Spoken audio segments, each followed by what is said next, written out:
All right, let's get straight to it. This isn't some long, drawn-out lecture. This is a direct briefing from your HPO manual, cutting right to the chase on the protocols you need to know to stay on top of your game. No fluff. Let's dive in. So let's kick things off with a hard truth. And this comes straight from you guys, from inside the community. You know, the number one reason operators are already behind the 8 ball before a mission even starts, it's hydration. It's the most common point of failure. And it's the very first thing you can and absolutely must get under control.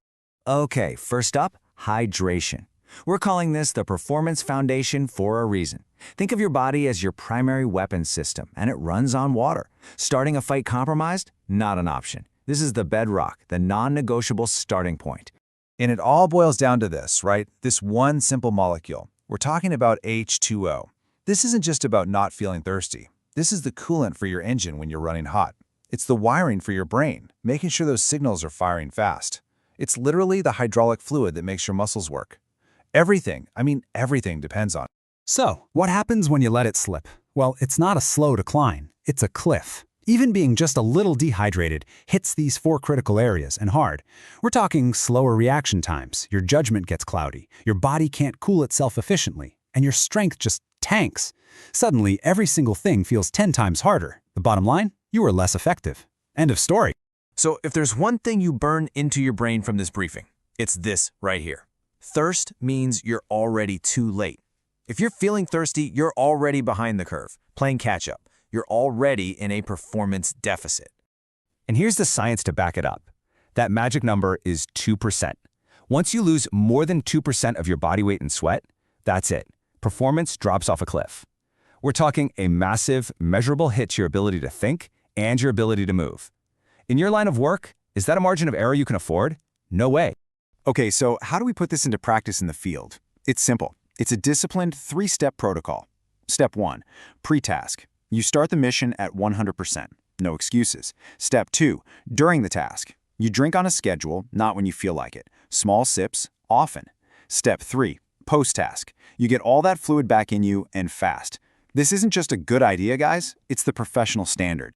Now, obviously your plan has to adapt. Look at this breakdown. If you're out for less than an hour, yeah, you can probably get by drinking when you're thirsty. But as soon as you push past that 60-minute mark, things change. You've got to be on a schedule. And look, when you're talking 3+ hours or it's brutally hot, it's a whole different ballgame. You're pushing over a liter an hour, and adding sodium isn't optional anymore. It's mandatory.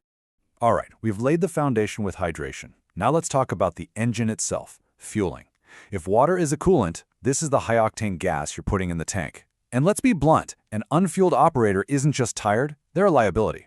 And just like with hydration, this isn't about one thing, it's about everything. The right fuel is what keeps your brain sharp when things go sideways. It's what allows you to keep moving, to keep pushing. It's what stops your body from literally eating its own muscle to survive. And maybe most importantly, it's what lets you recover and be ready to do it all again tomorrow. So the strategy should look pretty familiar, right? It's the same logic as hydration. You fuel up before you go. You keep topping off the tank with small, regular hits during the mission. And then you hit that critical window afterward, within an hour, to refuel and start the repair process. The timing here is absolutely key. And again, this comes straight from the community. Failing to have a fueling plan, or worse, having one and not sticking to it, that makes you a liability. It's not about being comfortable. It's about your responsibility to the team, period. Okay, let's get into a topic that we need to be really clear about: stimulants. Let's call them what they are: tools, not crutches. And just like any powerful tool, if you don't know the rules of engagement, you can do some serious damage. So let's break down the rules for caffeine, nicotine, and yeah, alcohol. So I want you to look at this and really shift your mindset. We're not talking about your morning coffee habit here. We are talking about tools. And every tool has 3 things you have to know: the right time to use it, the right dose, and the risks involved. You get one of those wrong, and you're in trouble. Let's start with the most common one, caffeine. The do's are super specific. We're talking a dose of 1 to 200 milligrams, not a whole pot of coffee. You time it for 30 to 60 minutes before that critical moment you need to be switched on. And the key word here is strategically. You use it when you're sleep deprived to get through a task, not as a long-term solution. And the don'ts are just as, if not more, important. Do not megadose. Anything over 300 or 400 milligrams is just asking for jitters and a hard crash later. Absolutely do not take it anywhere near your bedtime. You got to give yourself a 6 to 8 hour window. And for God's sake, stop using those weird energy drinks with a proprietary blend. If you don't know what's in it, don't put it in your body.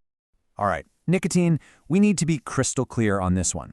The manual calls it a high-risk, low-reward tool. Let's be honest, for almost everyone, the cons just completely blow the pros out of the water. You're trading a tiny, brief moment of alertness for a massive risk of addiction, terrible sleep quality, and long-term health problems. The math just doesn't work. So the rules for operational use are basically a list of don'ts. You don't use it every day, you absolutely do not mix it with a bunch of caffeine, you keep it far, far away from your sleep schedule, and you don't smoke it or vape it, you need your lungs. Think of it this way. This is a break glass in case of emergency tool, not part of your daily kit. And finally, alcohol. Let me make this as simple as possible. There is zero gray area. It is not a performance tool. It is a performance saboteur. It has absolutely no tactical upside and a mountain of downside. So the rules are simple. Don't touch it within 12 hours of any duty or training. Don't ever, ever use it to wind down or help you sleep, because it does the exact opposite. It wrecks your recovery. And just accept this fact. When you need to be ready to go, the only safe dose is 0. That's it, 0. So what's the bottom line here? It all comes down to one thing. The thing that defines what you do: discipline.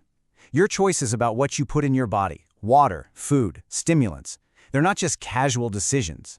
They actively determine how effective you are on the job. And this really sums it all up, doesn't it? As a professional, you make decisions that are best for the mission. Your choices stop being personal the second you put on the uniform. They affect the guy next to you and the success of the entire operation. So we'll leave you with this question. The protocols are clear, the science isn't up for debate. At the end of the day, will the choices you make today make you an asset or a liability tomorrow? Because that decision, it isn't made in the heat of the moment. It's made right now.